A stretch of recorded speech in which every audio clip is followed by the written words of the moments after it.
noite a todos. Bom, hoje, né, a gente tinha uma programação de 5h30, né, às 6 horas. A gente iniciou uma consulta. Uma paciente, né, que estava com transtorno de ansiedade, então a gente fez um atendimento focado. Só que nem todos podiam participar, porque muitos ainda estão no início, né, de cada curso. Então não ia ser muito proveitoso.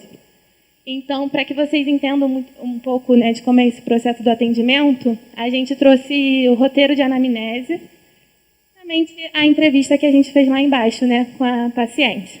Tá. Então, eu e a Natália, né, eu sou do 5º período de medicina, meu nome é Mariana Mendes, e a gente vai começar um pouquinho para explicar como é que é essa entrevista, tá bom? Quer se apresentar também, Nath? Eu sou a Natália Gonçalves. É bom ver vocês pessoalmente. Eu sou do 6º período e vou estar aqui com a Mariana, apresentando a anamnese. Aí você desce lá um pouquinho. Desce só um pouquinho, Nath, para mim, para aparecer esse segundo slide. Com a setinha mesmo. Então, o que é uma anamnese, né? Que é justamente a atividade que a gente foi fazer hoje mais cedo com a paciente.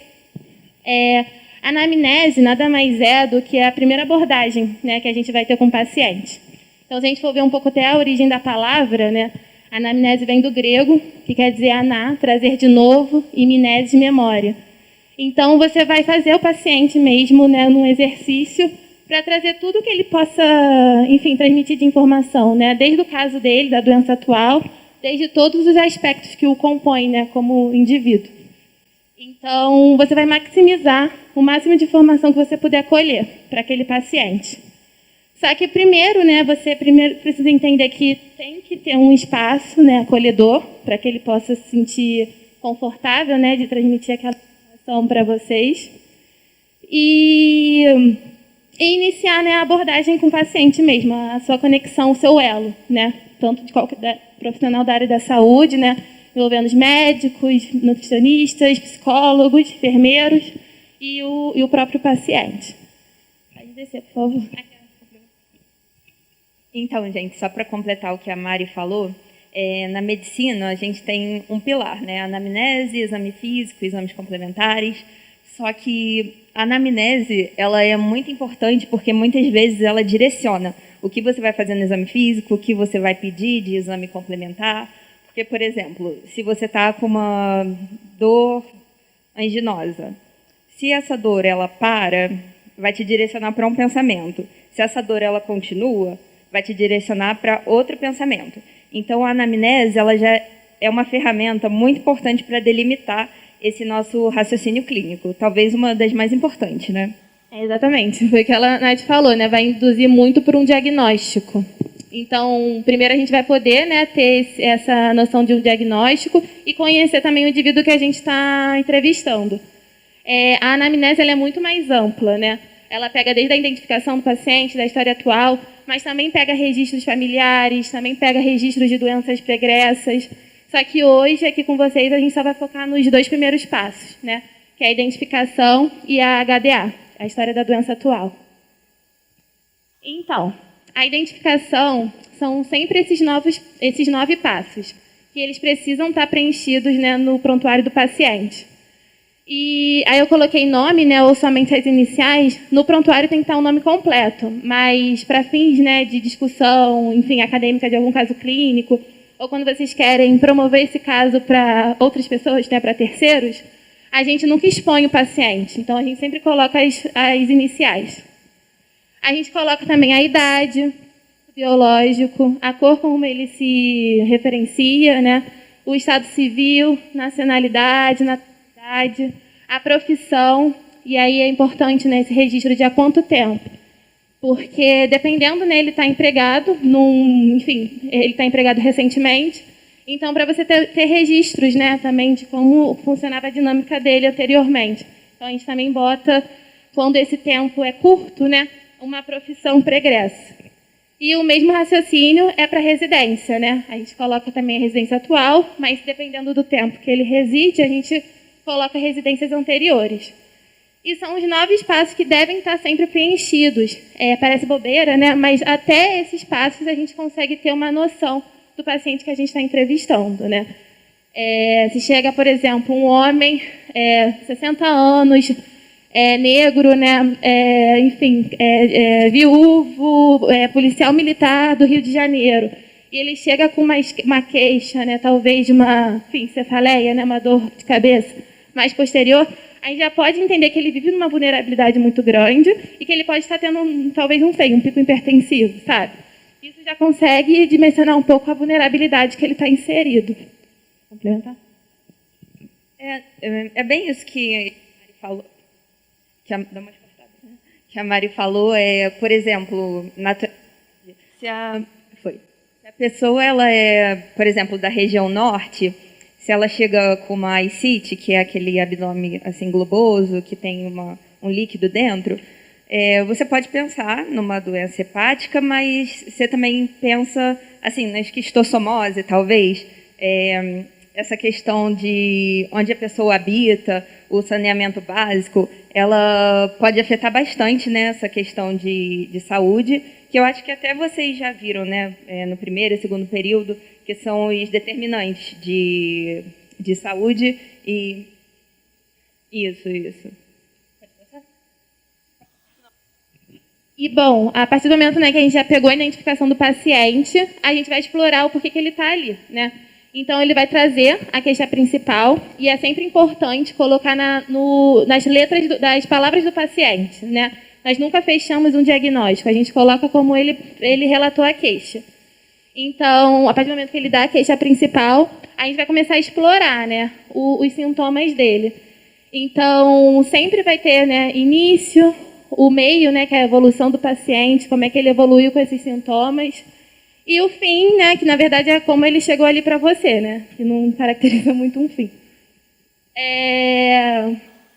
Então, HDA. Eu falei que na queixa principal a gente coloca nas palavras do paciente, mas HDA é quando você traduz, né? Você faz uma tradução. Então, o paciente chega, né, muitas vezes com uma linguagem leiga, falando o que ele está sentindo. Então, a gente começa a colocar em termos técnicos. Então, na HDA, todo sintoma a gente já consegue nomear dentro da abordagem técnica, né? Então, se ele fala dor de cabeça, a gente vai falar cefaleia. Se ele fala que ele está cansado, né, a gente traz a fadiga, enfim. Faz sempre essa tradução, essa conversão dos termos. E a HDA ela precisa ter uma cronologia. Então, ele vai chegar para você com um sintoma maior, né, que é algo que ele está mais se queixando, mas ele tem muitas vezes outros sintomas associados, né? Então, a primeiro momento, né, quando você está tendo contato com a história atual do paciente, é a gente poder colocar uma cronologia nos sintomas. Então, até porque muitas doenças, né, muitos diagnósticos podem ser dados por essa sequência, né? Enfim, você pode ter uma náusea, enfim, seguida de cefaleia, pode ser diferente, né, de um diagnóstico quando começou com uma cefaleia e depois, né, veio uma náusea. Então, é importante a gente colocar sempre dentro de uma cronologia. E a gente vai falar mais à frente, né, mas a gente tem que explorar essa queixa, né? Então, dependendo dos sintomas, dependendo, enfim, se vier uma dor ou qualquer coisa, qualquer queixa relacionada, a gente tem que explorar. A gente precisa saber onde é que é essa queixa, né? Localizar localizar no corpo do paciente. E a Natália vai trazer mais, né, como a gente se explora esses sintomas, mas sempre entendendo, né, se tem manifestações associadas, enfim, e tudo mais. E muitas dessas sequências, né, na história atual do paciente, a gente não pode confirmar, né? Ele vai chegar, vai trazer uma informação, muitas vezes que fez um exame, né? E que aí, a partir desse exame, ele recebeu um diagnóstico, e aí, muitas vezes, você não concorda com o raciocínio clínico, né, do diagnóstico que ele deu. Então, como é que você vai botar isso no prontuário? Só que, ao mesmo tempo, ele deu essa informação. Então, a gente tem que sempre colocar, né, tudo que ele trouxe para a gente, e a gente sempre traz essa sigla, né, SIC, que é segundo informações colhidas, quando a gente não muitas vezes concorda, né, mas adiciona no prontuário. E, às vezes, a gente concorda também, só que como a gente não tem acesso, não tem como colocar a mão no fogo por aquilo, né? Aí põe segundo as informações colhidas. Agora, explorando a queixa. Todo mundo acha que isso daqui é só para queixa de dor. Só que não é verdade. Em todas as queixas, a gente tem como usar esses tópicos. Mas, por um acaso, eu vou dar o exemplo de dor mesmo, porque é o que mais se encaixa, né? Acaba que é o melhor exemplo sempre. Enfim, a localização. É importante porque eu estava até comentando com a Mari ontem, né? Se eu falo que eu tenho uma dor abdominal, o abdômen é tudo isso aqui, né? Mas aonde do abdômen? Se for aqui no hipocôndrio direito, que é mais aqui em cima, vai me direcionar para um diagnóstico. Se for na fossa ilíaca direita, já vai me direcionar para outro diagnóstico. Então, se atentar bastante à localização. A qualidade da dor, como o paciente descreveria essa dor? Geralmente, você pergunta a ele, como você acha que é essa dor? E aí deixa ele falar.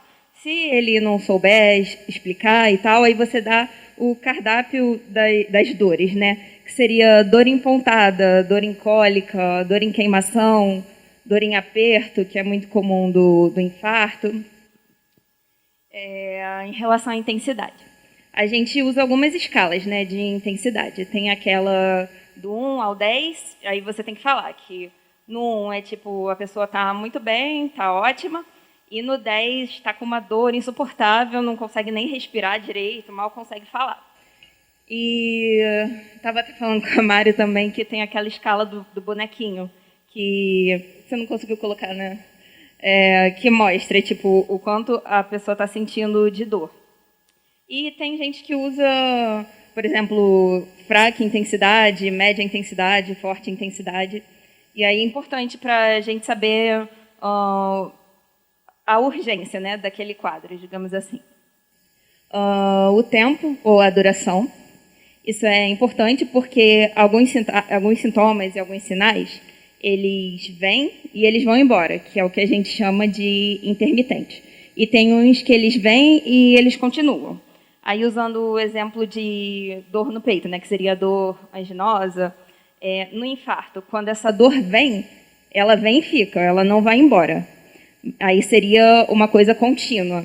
Só que na angina estável, por exemplo, essa dor ela vem desencadeada pelo exercício e se você fica em repouso, ela vai embora. Então, seria uma coisa intermitente.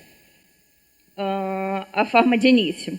Súbito é quando a dor ela já vem com tudo. O sintoma iniciou ontem, mas já iniciou muito forte, muito intenso. Aí uma coisa mais insidiosa, mais progressiva, seria uma dor que ela começou, assim, de fraca intensidade ontem, aí depois de uma semana ela aumentou, aí vai aumentando, assim, aos poucos, uma coisa mais crônica. Fator de alívio piora e desencadeante também, que seria o que a pessoa faz que pode melhorar essa dor, ou qualquer outro sintoma, dispneia, enfim, e o que ela faz que pode piorar. Aí pode ser posição, por exemplo, no derrame pleural. Se a pessoa ela deitar em decúbito lateral para o lado do derrame, ela vai ter uma melhora dos sintomas. E aí, fator de piora, por exemplo, é importante não confundir fator de piora com fator desencadeante, que era inclusive uma coisa que eu fazia bastante.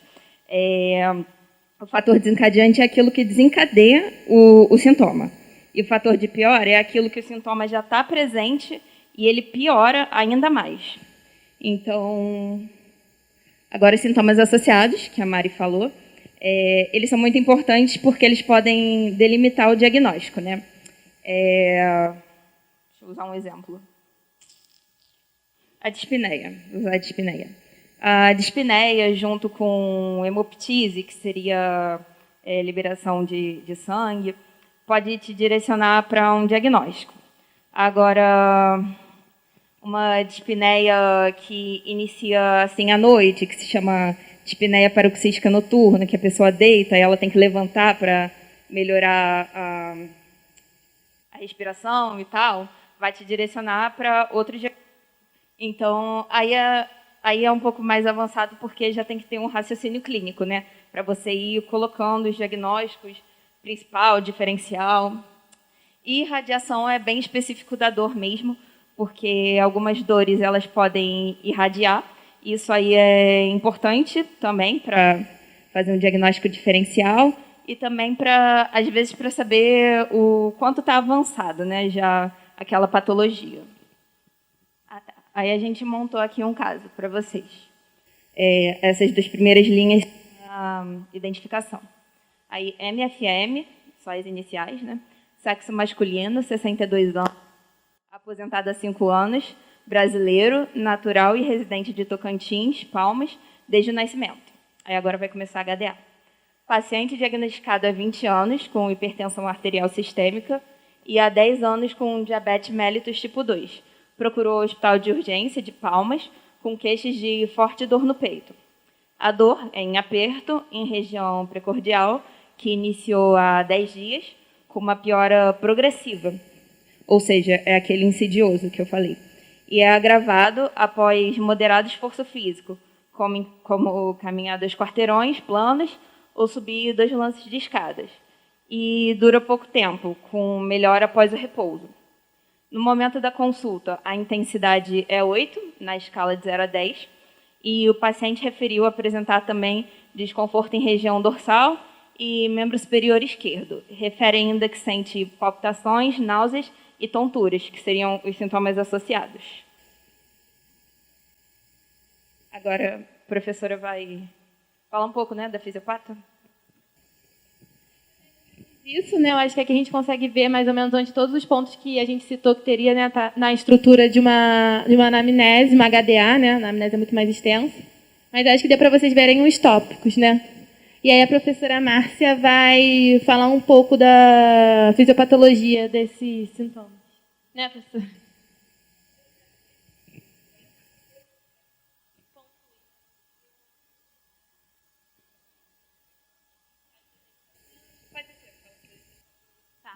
Então, eu vou falar um pouco da identificação. Primeiro, né, o nome do paciente, são as iniciais, que a gente está expondo o caso, o sexo, a idade, a cor com que ele se identifica, que é sempre importante perguntar para o paciente, o estado civil, a profissão, né, há quanto tempo também ele está dentro dessa profissão, ele está aposentado, né, a nacionalidade, a naturalidade e há quanto tempo também ele reside, né, nesse local. Agora, na HDA, né, a hipertensão arterial e a diabetes mellitus, esse diagnóstico, ele estaria na história patológica pregressa. Só que, como ele tem relação com o caso, a gente traz ele para HDA. Tudo, por exemplo, da história fisiológica, da história familiar, história social, que a gente acha que pode ter relação com a patologia atual do paciente, a gente traz para HDA.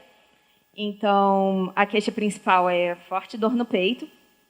Aí a dor em aperto seria o tipo de dor, em região precordial seria a localização, o início, que foi há 10 dias, e com piora progressiva, que indica que foi insidioso, que não foi súbito.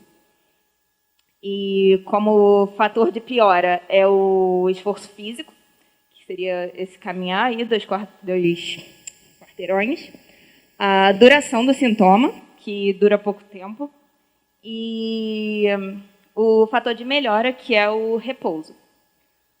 A intensidade, que foi 8, e sintomas associados, que seria o desconforto, a irradiação, que seria o desconforto em região dorsal e de membro superior esquerdo, e os sintomas associados, que seriam a palpitação, a náusea e a tontura. Foi isso. Obrigada, gente.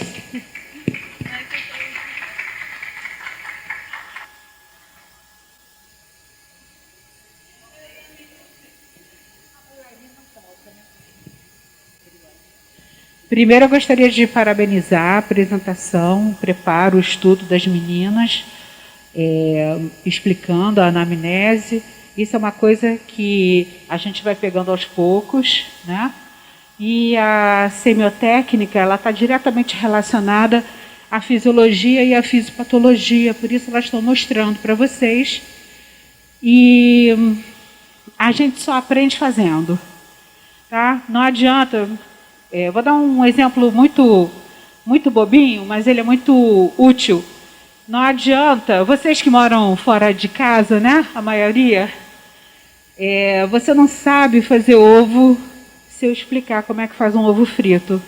Você só sabe, aquele ovo só vai sair gostoso, sem arrebentar, sem nada, na hora em que você fizer várias vezes, né? E como tudo na vida, a gente se aperfeiçoa, né?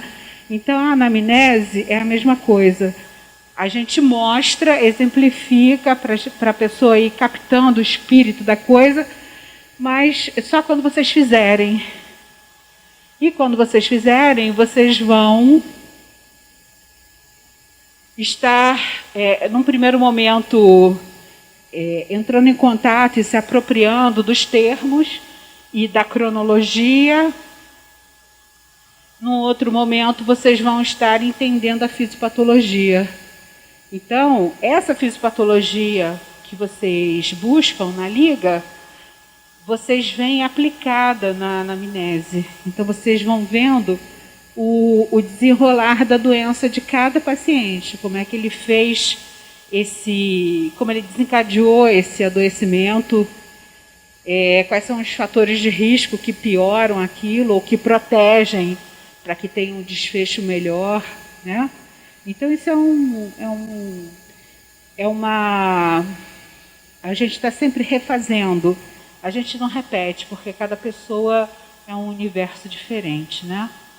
Então, é muito interessante, né? Porque esse paciente é um paciente de 62 anos e ele tem duas doenças de base, né? Como a hipertensão arterial e o diabetes mellitus.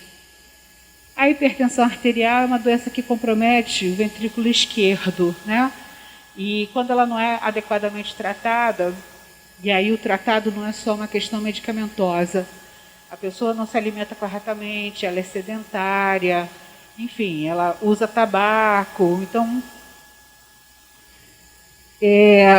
ela vai fazer um determinado comprometimento, e o diabetes mellitus, mesmo sendo tipo 2, ele pode comprometer a inervação, pode dar uma polineuropatia, e muitas vezes o paciente diabético ele pode ter um infarto sem dor, né?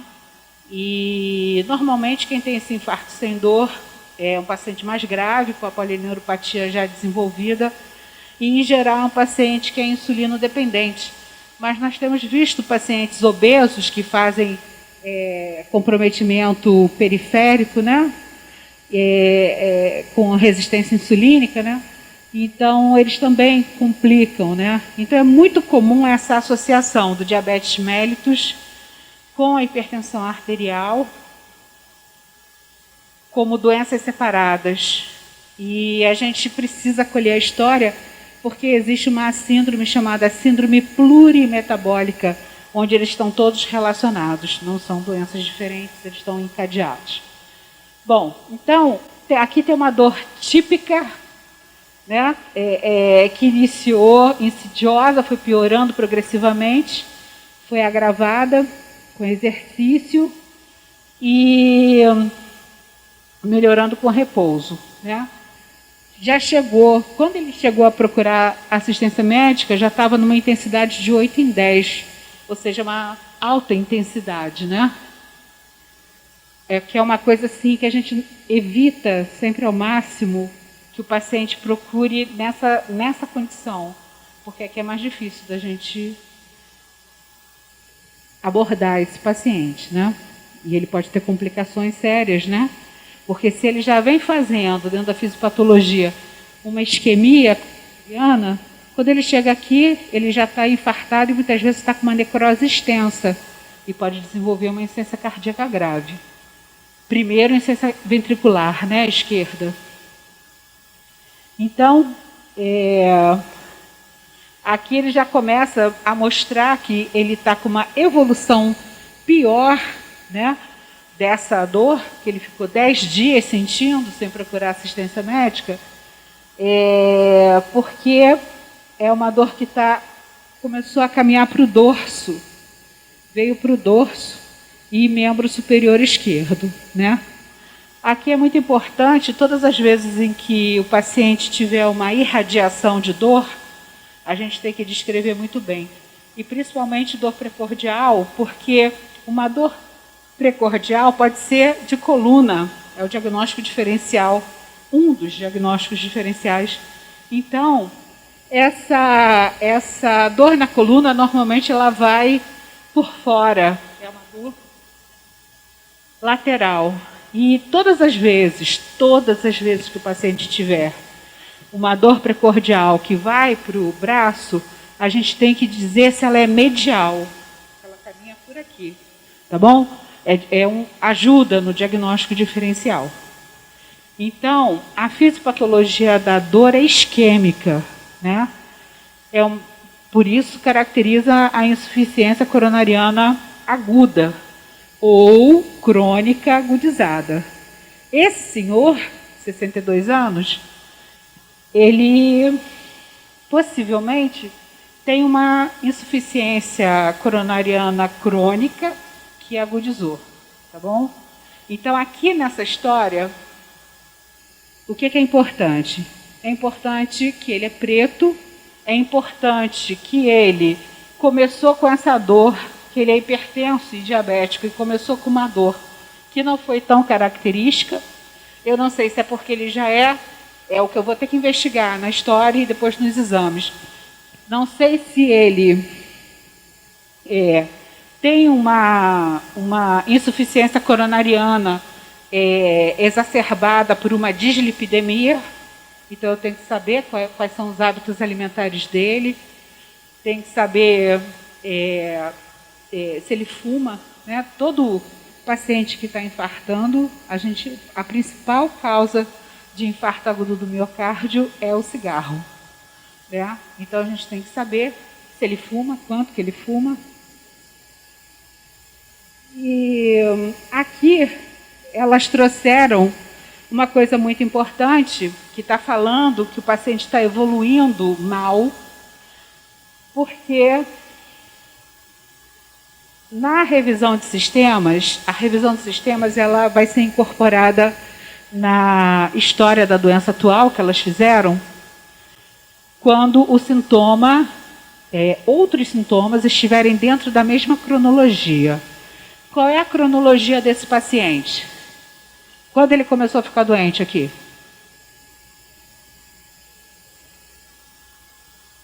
Dez dias, isso mesmo. Então, tudo que eu tiver ido ao redor em 10 dias, ou ao redor disso, há 15 dias, por ali, está dentro da cronologia da doença dele, tá bom? Eu não estou falando da doença atual, não estou falando das doenças de base. Então,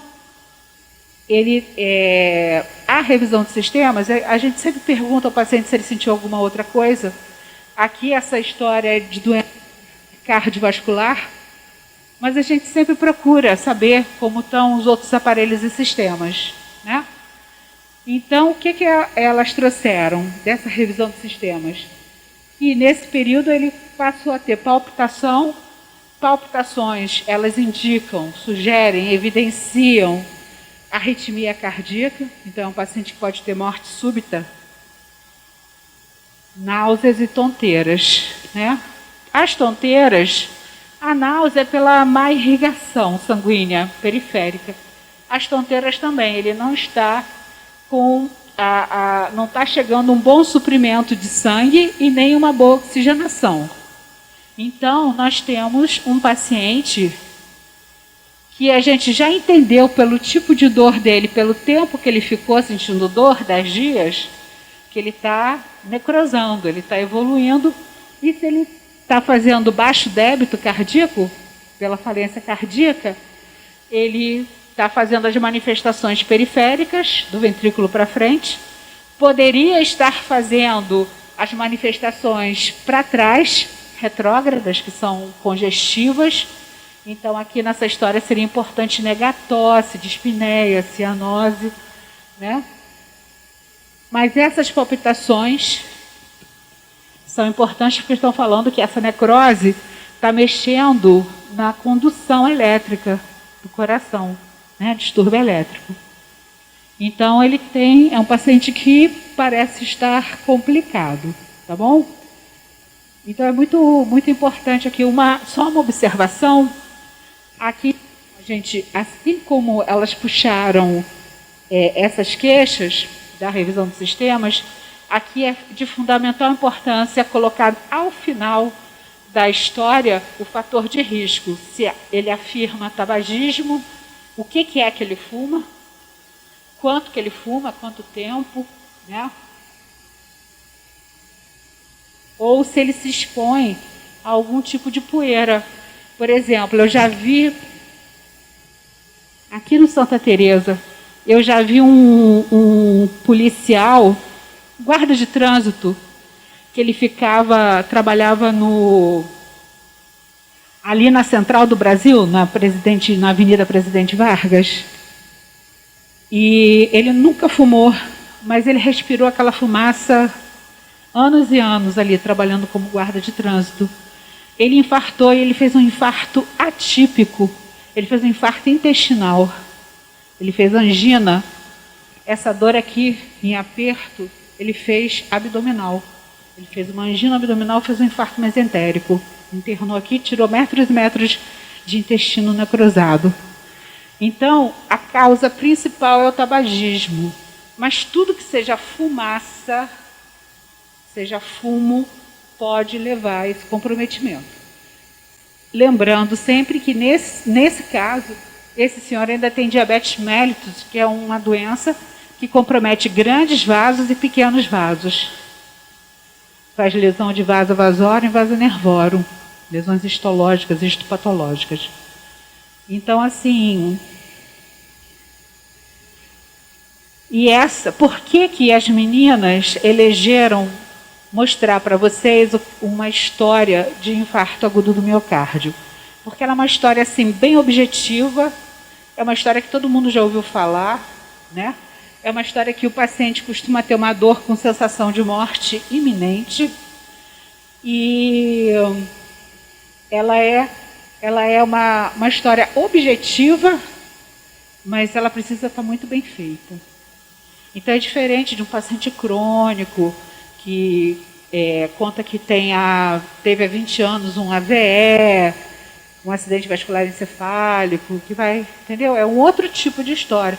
É diferente de uma história de um trauma, tá bom? Então, isso aqui, para o raciocínio patológico, é de fundamental importância, né? E a questão da dislipidemia, porque a gente está falando de cigarro, a gente está falando de diabetes, eles são processos aterogênicos. Então, se tem processo aterogênico, tem estresse oxidativo no endotélio, que é a maior glândula do ser humano, e dali vai.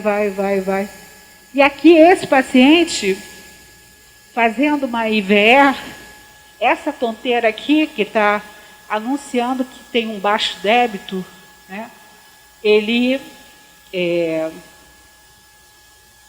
poderia fazer também um acidente isquêmico transitório ou um AVE. Em função do quê? De uma dor precordial que para ele não evoluiu, ela foi insidiosa e ela foi crescendo.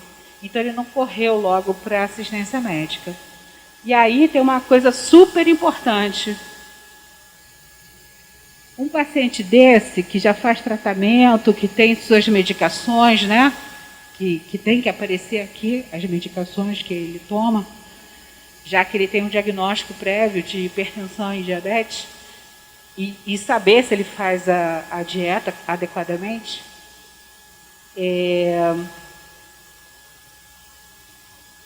Esse paciente, como é que eu vou falar isso?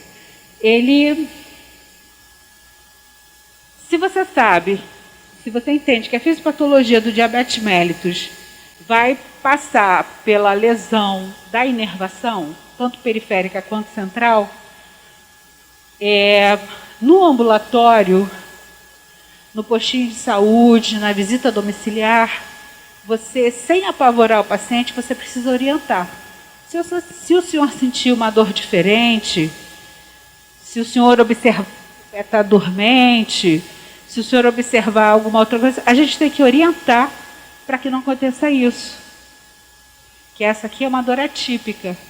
Ela começa típica mas ela não é, em algumas características, ela não é típica. Por quê? Porque ela dura 10 dias. Ninguém tem um infarto de 10 dias, entre aspas.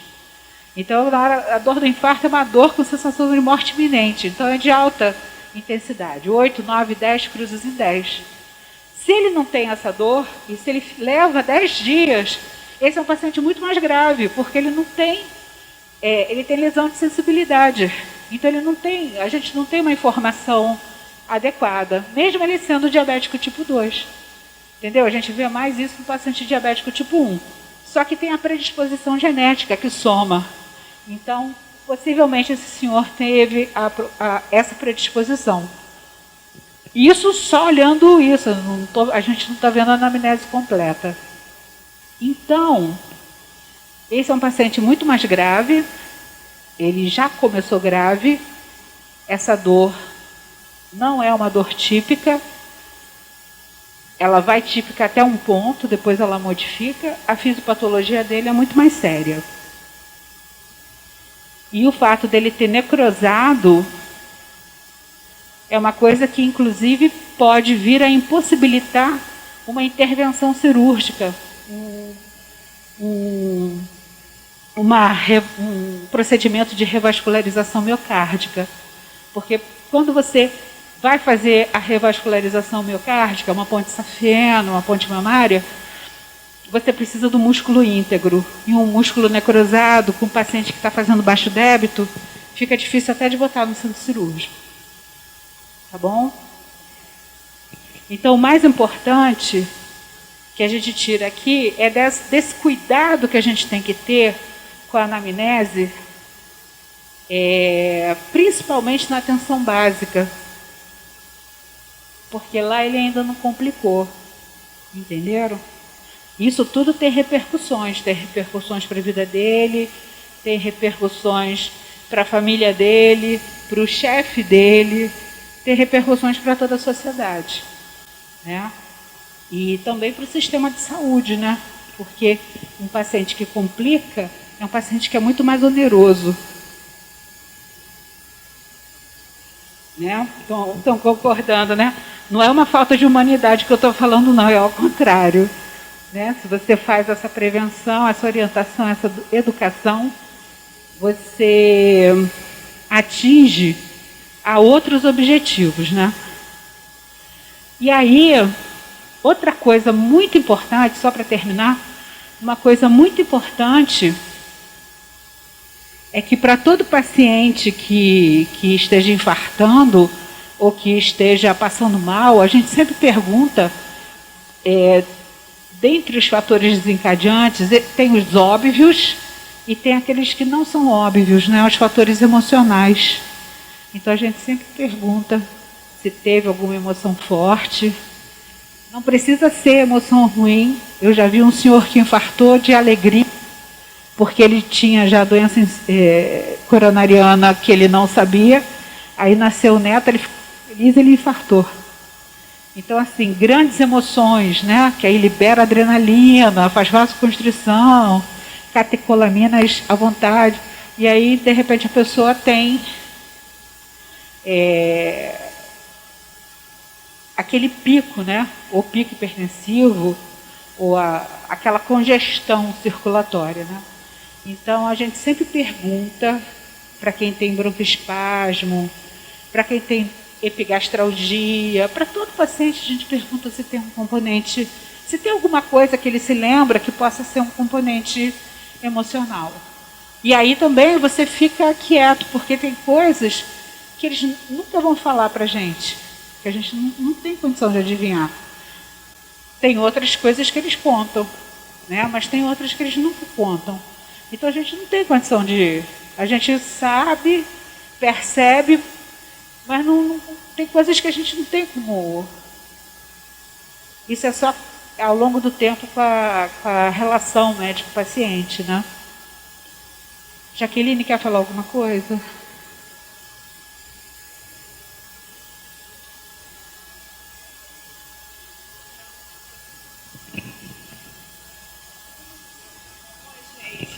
Olá, Acho que no retocável e irretocável, quer dizer, a aula das meninas da Márcia foi incrível.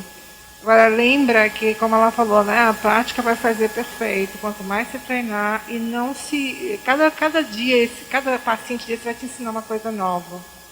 Como você pergunta, como você não pergunta também, porque tem coisas que eles não vão falar para a gente, como a Márcia acabou de falar, e algumas pode perguntar. Mas tem que deixá-lo à vontade, que a relação vai sendo construída, profissional, usuário. Vai ser bem. Uma coisa importante que eu sugeria colocar no início do caso, quando você faz a anamnese, como é que ele gosta de ser chamado? Vou contar uma história para vocês, né?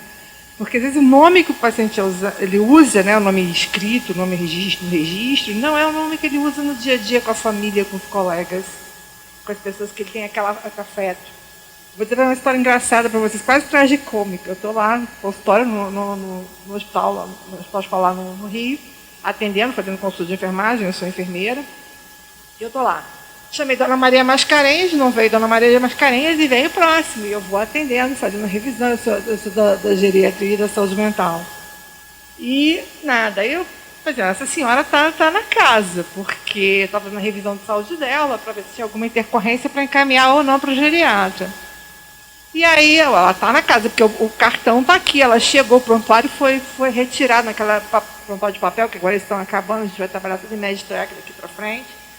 Então, ela está na casa. Eu cheguei lá, o técnico de enfermagem no balcão, para falar, Dona Maria Mascarenhas não veio. E tinha uma senhora exatamente dando uma bronca no técnico, porque ela não tinha sido chamada. E aí eu olhei para ela assim, aí ela olhou para o papel, no prontuário, do cartão, ela, Maria Mascarenhas. Aí ela falou assim, eu falei assim, sou eu, mas eu estou chamando a senhora. Não, você não me chamou, eu chamei, aí ficou aquela. Ela, não, sabe o que é? Agora eu já sei o que aconteceu. Quando eu nasci, eu era rosinha, assim, toda rosinha, ela era branquinha, minhonzinha, assim, uma senhora baixinha. Meu pai queria me botar o nome da minha avó, que era Maria Mascarenhas. Mas a minha avó queria, e a mãe nem deu opinião nessa história, né? A minha avó queria que me chamasse de Rosinha, porque eu era rosinha. Então, embora meu pai tenha me registrado como Maria Mascarenhas, todo mundo me conhece de Rosinha. Então, quando ela olhar no papel, ela entende que aquele nome por escrito, aquele documento, é ela. Mas na conversa, não é. Isso vale quando você vai estimular um paciente no CTI, tem que perguntar para a família qual é o nome que essa pessoa gosta de ser chamada. Todo mundo sabe que um jeito que alguém da sua família é carinhoso, lhe chama. Né? Às vezes o tom do seu nome, um apelido carinhoso, alguma coisa assim. Então, porque você vai estimular aquele paciente, ver se ele está respondendo à sedação, nível de sedação, você usa um nome que ele não é habituado a usar no dia a dia dele, aquilo não vai significar nada para ele. Né? Então, isso também é importante, porque essa forma de identificação, esse foi uma zebra que eu passei. Mas eu nunca imaginava, como eu ia imaginar? Né? Porque o paciente chega para a gente, o técnico de enfermagem verificava as medidas antropométricas dos sinais vitais, então ele chegava a todos os profissionais de saúde já com isso verificado, a gente conferia. Mas já estava, então essa pessoa estava lá. E eu chamando e nada, então eu chamo o próximo. E depois ela me deu uma bronca, né? Ela botou o dedo assim, então essas coisas são... Você não me chamou, eu falei assim, aí ficou aquela coisa assim, eu não posso brigar com ela, mas né, eu chamei. Então, assim, são vários detalhes que a gente vai aprendendo na prática. E quando eu estava no banco estudando, ninguém me falou isso. Né? Então, no dia a dia, essa convivência com os pacientes, com serviços, diferentes níveis de atenção que vocês vão atuar, sejam enfermeiros, médicos, psicólogos, nutricionistas, vocês vão atuar em diferentes níveis de atenção. Cada paciente pode ensinar você uma coisa nova. E, assim, não está no livro. Então, tanto que você dá aula, né, como a Márcia dá uma aula para vocês, os meninos estão no caminho da fisiologia, interessante, porque ela fala do caso, ela lembra, certamente, quando a gente fala o exemplo, lembra daquele paciente que a gente atendeu que desafiou. E todos vocês que forem bons em anamnese e fisiologia têm a propensão para serem bons pesquisadores. Agora, se vocês forem assim, medíocres na anamnese, na fisiologia, dificilmente poderão ser pesquisadores, porque vocês não vão ter as qualidades necessárias para isso. E hoje em dia vocês têm que estudar, não tem jeito, porque não vai dar mais para colar grau da graduação que vocês estiverem fazendo e não estudar mais. Porque todo dia na ciência sai alguma coisa nova, igual comprou o último modelo de celular, chegou em casa já tem um noticiário diferente. Ciência também é assim, né? Você chega lá, conversa com o Vomer, com a Jordânia, saiu uma coisa nova na biblioteca, né? Porque eu conheço os dois, né? Mas é isso, gente. Obrigada pela deferência. Assim, muita sorte, muito sucesso para vocês. É uma liga muito importante. Eu fui procurar vocês no site, na Liga de Fisiologia, já reclamei. Falei, Márcia, cadê os meninos? Porque eu entrei no site da Unifase, vi outras ligas e não vi fisiologia. E eu tenho, assim, aquelas coisas que conspiram, né? Porque no meu doutorado nos Estados Unidos, eu fui da enfermagem fisiológica, da parte de fisiologia. Então, eu tenho um carinho muito especial, porque foi a minha pesquisa foi na parte bioquímica e comportamental. Então, assim, é muito especial, corre atrás, dá visibilidade, que fisiologia é a base de tudo, né, Márcia? É isso aí. Gente, tudo de bom, sucesso, mais uma vez, obrigada. Parabéns, viu, pela iniciativa.